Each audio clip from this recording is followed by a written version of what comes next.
Bismillah, Assalamualaikum warahmatullahi wabarakatuh.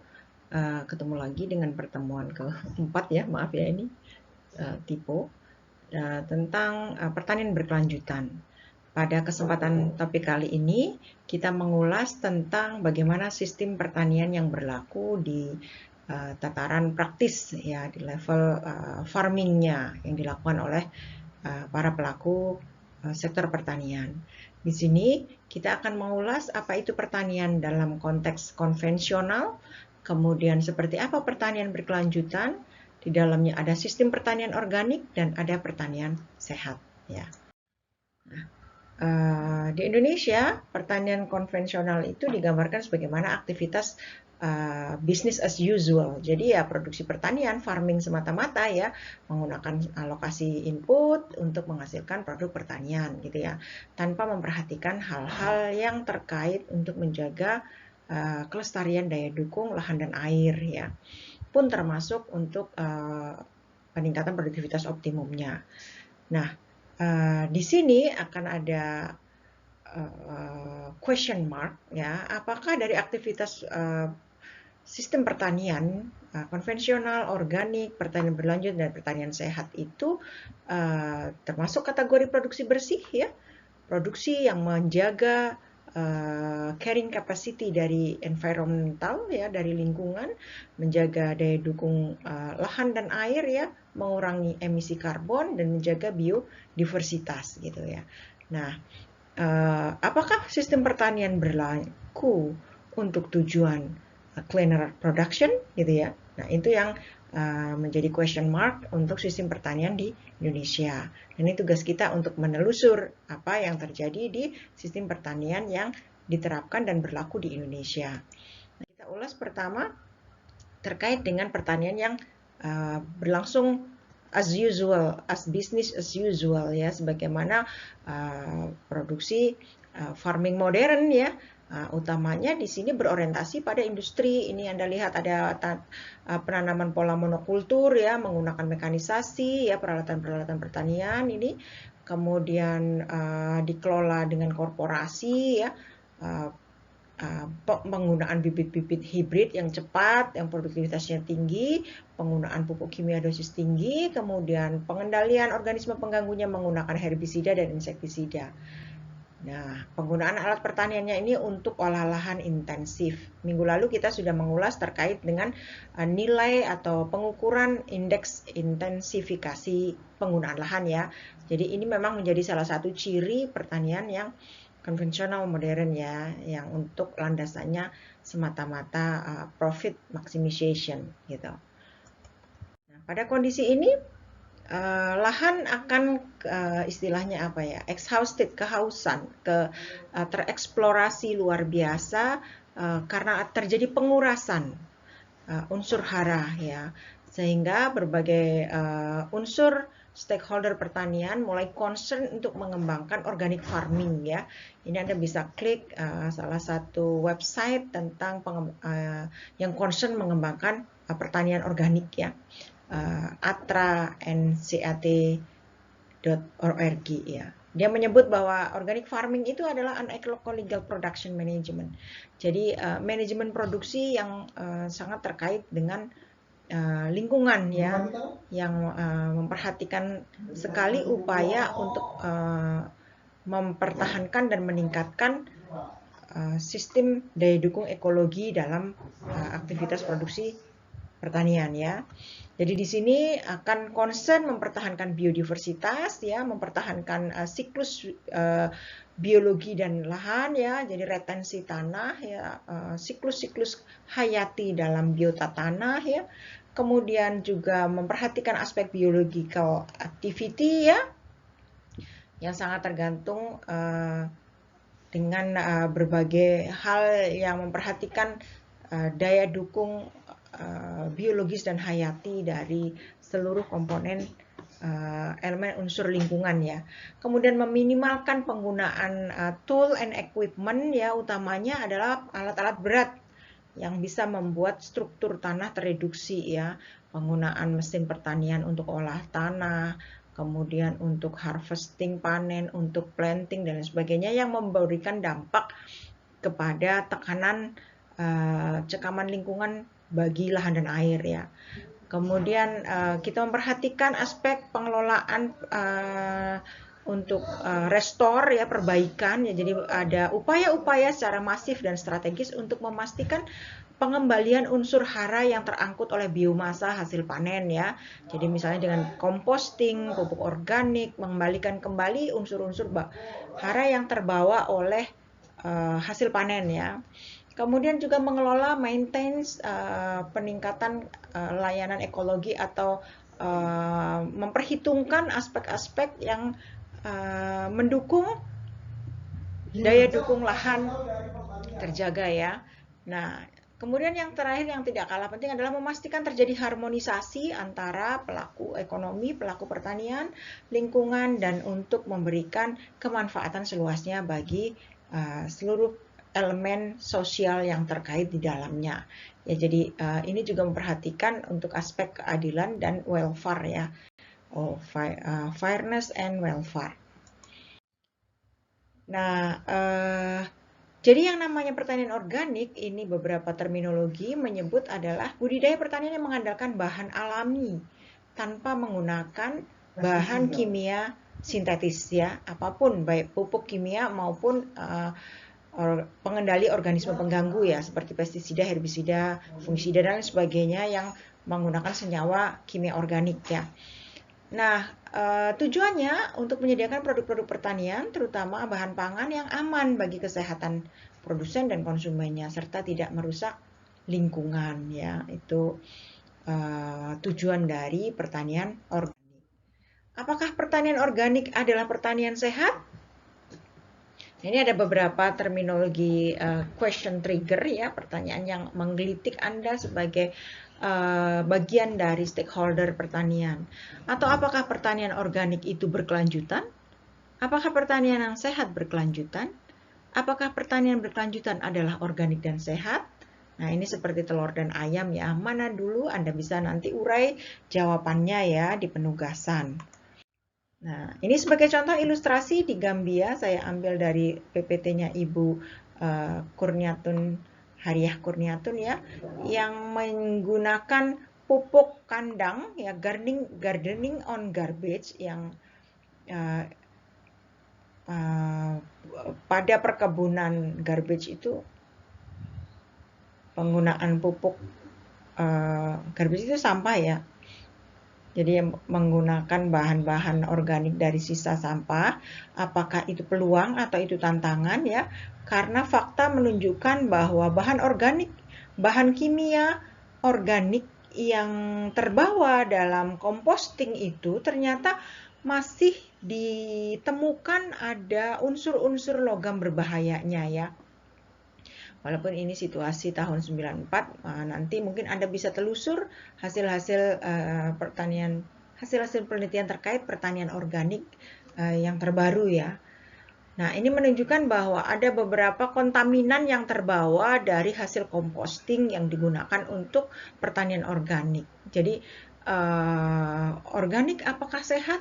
Nah, itu juga harus di sertifikasi ya. Kalau di kita dengan badan sertifikasi Departemen Pertanian itu salah satunya adalah memastikan bahwa lahan, penggunaan input produksi, aktivitas penanganan produksi hingga perlakuan panen itu benar-benar zero contaminant from chemical ya. Jadi makanya declare atau pernyataan bahwa produk yang dihasilkan organik itu tidak bisa dinyatakan sendiri oleh produsen ya, tapi ada lembaga independen yang akan mensertifikasi produk itu masuk kategori organik or not ya.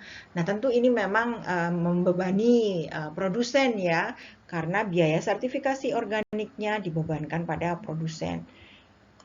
Itu salah satunya ya. Nah, kemudian kita masuk ke sistem pertanian berkelanjutan.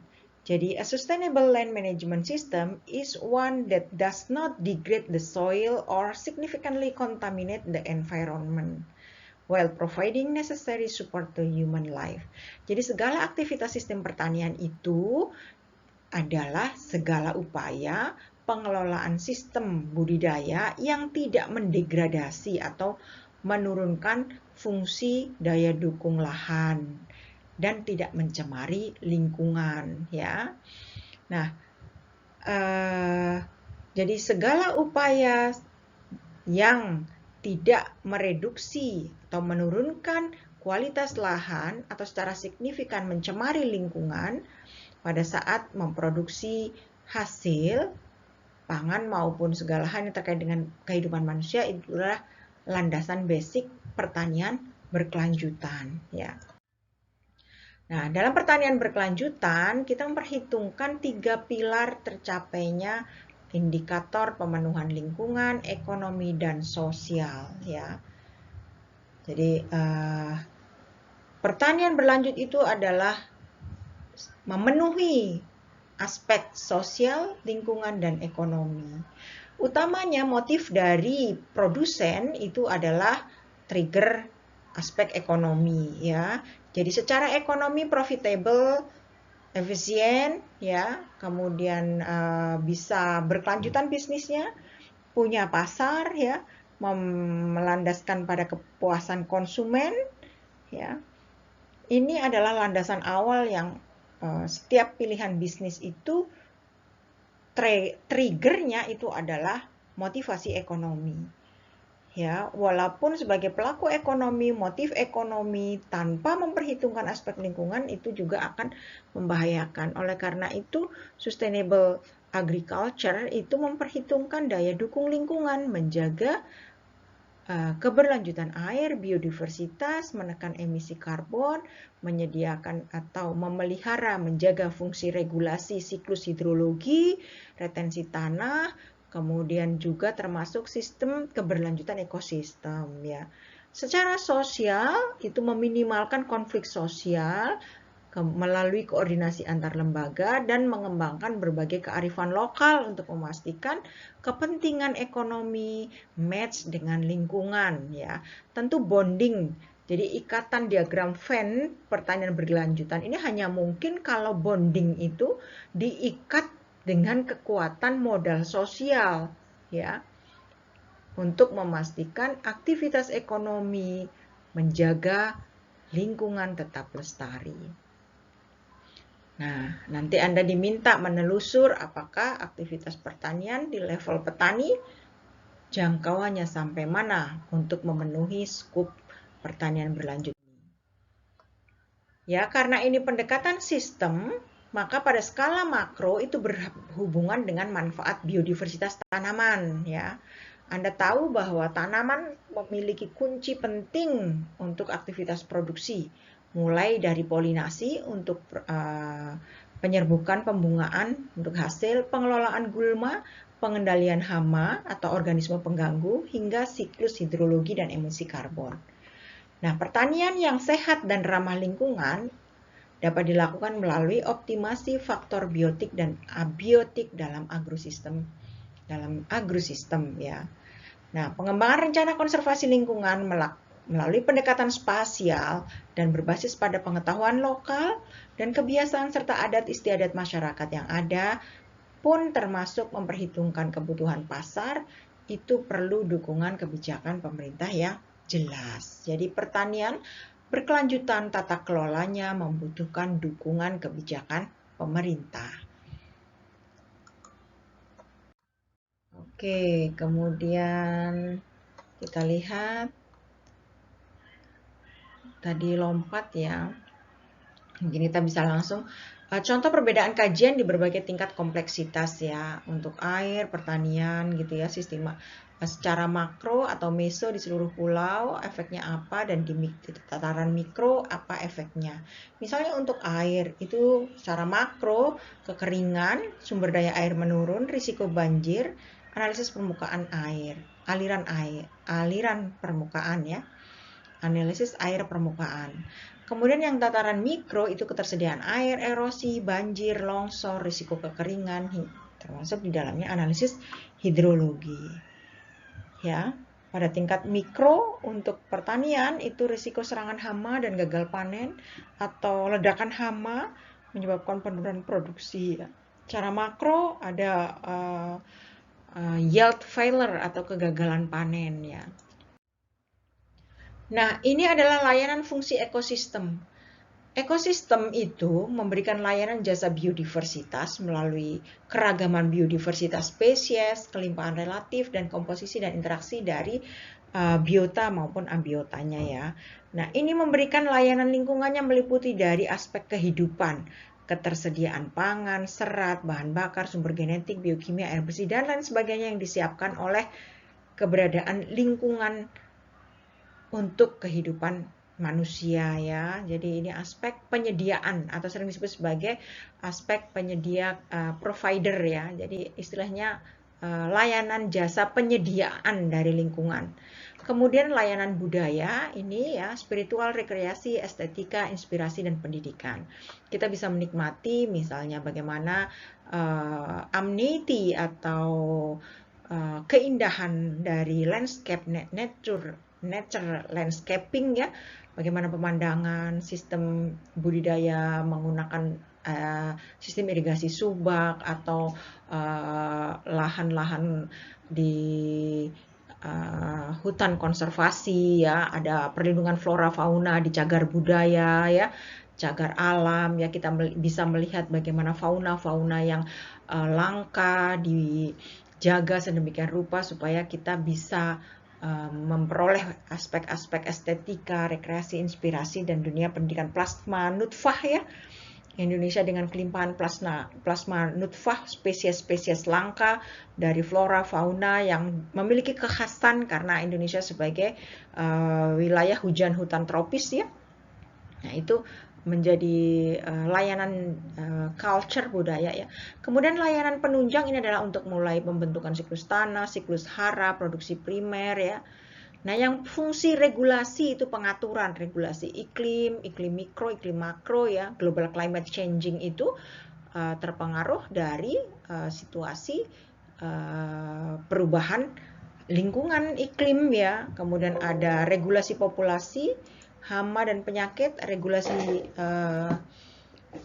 pembuahan ya, polinasi, kemudian ada regulasi hidrologi, tata guna air ya, hingga termasuk pengurangan atau bencana, mitigasi bencana ya.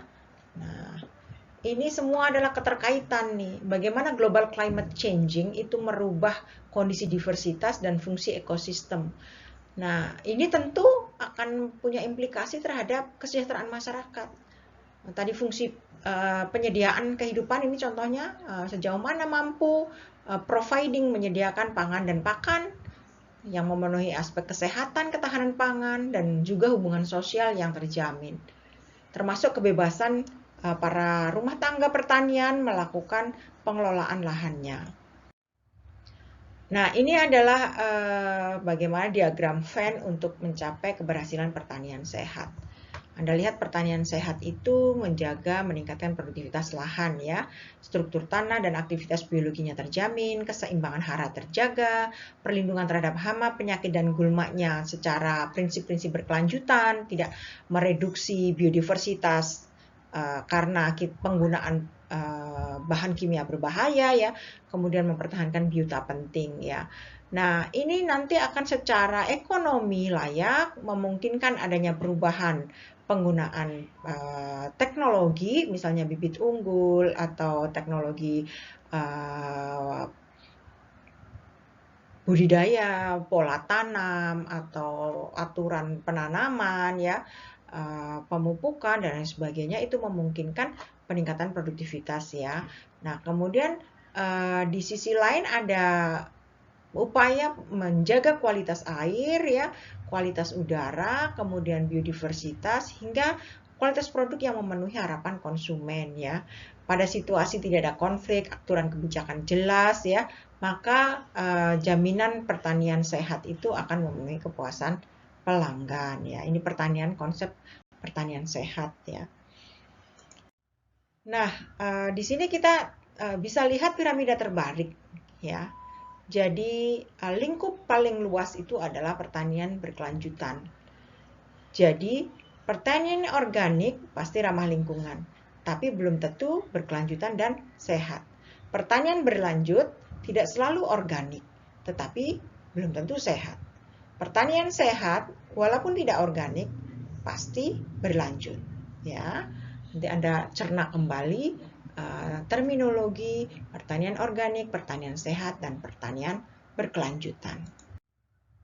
Itu kurang lebih paparan kita pertemuan minggu keempat.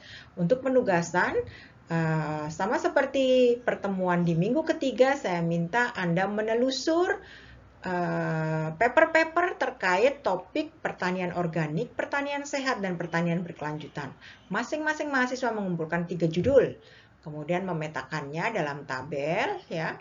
Nama penulis, nama jurnal, judul jurnal, rumusan masalahnya, dan tujuannya. Kemudian menggunakan metode analisis apa, dan lampirkan kesimpulannya. Setelah ketiga paper ini, 3 ya, ini selesai Anda rumuskan di tabel, Anda kristalisasi yang jadi rumusan masalah dari 3 paper tadi apa, tarik garis besarnya, kemudian kesimpulannya bagaimana. Ya, kalau masih ada masalah, apa solusi alternatif yang disarankan untuk menyelesaikan masalah itu. Demikian pertemuan kita di topik keempat. Terima kasih atas perhatiannya. Saya membuka kesempatan untuk diskusi di WAG ya. Silahkan. Dengan demikian pertemuan kita berakhir. Terima kasih atas perhatiannya. Saya akhiri. Assalamualaikum warahmatullahi wabarakatuh.